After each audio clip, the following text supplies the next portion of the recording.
வணக்கம்.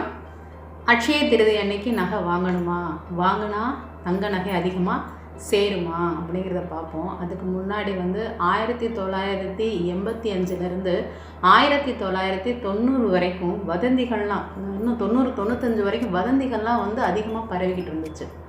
எப்படின்னு கேட்டிங்கன்னா, நான் அந்த பள்ளி பருவ காலத்தில் ஒரு நாள் திடீர்னு பிள்ளையார் பால் குடிக்குது அப்படின்னு சொல்லுவாங்க.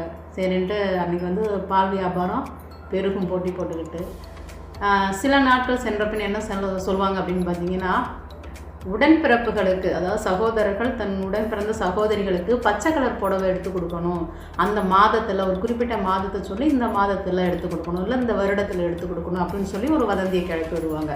அப்படி கிளப்பும்போது ஜவுளி கடையில் வியாபாரம் பெருகும். இப்போ 1985லேருந்து அந்த 95 வரைக்கும்